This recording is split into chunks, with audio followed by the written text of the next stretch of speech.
speaking of the state of Tennessee, the Tennessee Vols look really good, and they win the Baha championship. They just get after Baylor early. Chaz Lanier, I think he had, 7 threes in the first half. He was just absolutely on fire. Finished 9 of 16 from the out, or no, 7 of 10 from the outside. Was 9 of 16 overall. Had 25 points. Slowed down a little bit in the second half, but by that time, Baylor played better, but it was out of reach and then some. Tennessee was so dominant early. Jarrell, what did you think, man? I mean, Tennessee, a lot of people wondered without Dalton Knecht, who would they be? And Chaz Lanier said, watch me. I could be the SEC Player of the Year. Yeah, absolutely. And he put on a awesome display early on in that game tonight. In the first half, obviously he knocking down 7 trays, and Tennessee just really jumped on. They really jumped on Baylor from the get go tonight, and it was really what I was afraid of coming out of the game yesterday. With the double OT game against St. John's, it was such an intense, high-strung game. So you kind of got to be expecting a little bit of fatigue to set in on a back-to-back like that on the next night, having to come out and play a tough opponent like Tennessee. But to Tennessee's credit, man, they had no let up. They came out with a ton of energy. They made shots early, and Baylor kind of did the opposite, man. And they really couldn't cut their water off at all there. Obviously, you got to give them credit because they did come out and try to fight the second half. They didn't just lay it down, and they could have lost their game by 40 points easily. But they came out and fought, but it just wasn't enough tonight. And Tennessee looks like they found the right pieces to put into place after losing a big piece like Knecht, man, and they're off to a hell of a start. They can guard, Chris.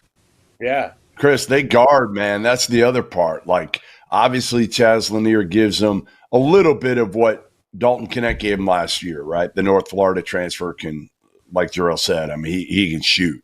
Last couple games, he's been unconscious shooting the ball. But I think it's the defense still. Like, that's what we've kind of regarded the Vols and Rick Barnes' teams about over the last few years. And, it's still the case. You look at what they've given up, and, they beat Louisville by 20 or 22 and allow 55 points to them. And Virginia, which is offensively challenged anyway, they scored 42.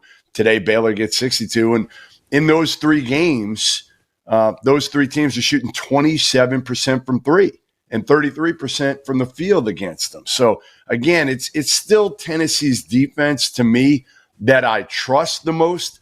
But you've got a veteran point guard in Zakai Ziegler who, again, just takes care of the ball for the most part, other than that Louisville game. He's gonna take care of the ball and move it. And Akpara has been good defensively. So listen, they're better than I thought. And I feel like I say that every year, guys, right now. Yeah. They're better than I thought in the regular season. And then again, it's all right, what are you going to do? They were better in the tournament last year, but can they get to a Final Four? That's the big question. Maybe they can. Like, I didn't even have them in the combo going into the year as a Final Four contender, but maybe they're not that far off.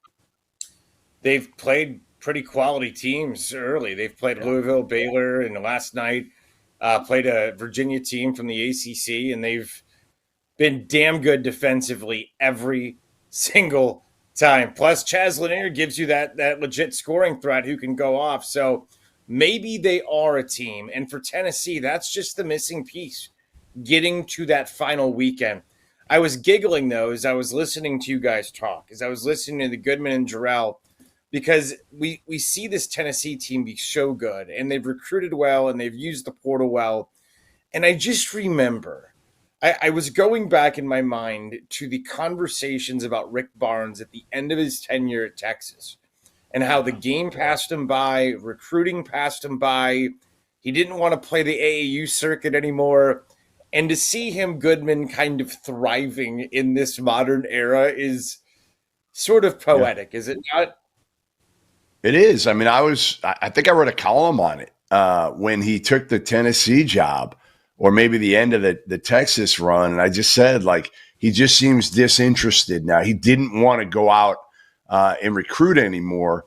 And I think Tennessee kind of, the way it went down at Texas, I think kind of gave him a little chip in his shoulder to try to reinvigorate him a little bit at Tennessee. And obviously, you look at Grant Williams and Admiral Schofield, they got him going, right? And you need that momentum. He had that momentum early, and he's been able to sustain it. And, I don't even think their NIL is like insane this year. It was pretty good a couple of years ago when NIL started. It's not insane right now.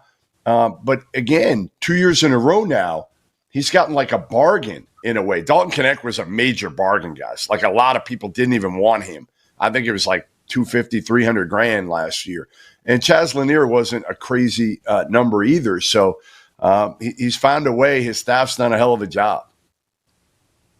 Yeah, and I think just to speak to that as well, Jeff, they're not spending a ton of money necessarily in the transfer portal, but somebody's doing their homework and kind of finding, a little bit some diamonds in the rough here, man, with these type of guys who may not necessarily break the bank open with NIL or deals from their collective, but they're guys that fit into a specific role on their teams. And for the most part, they've done a good job of retaining most of their own guys in the core of their teams as well, with guys like Ziegler coming back.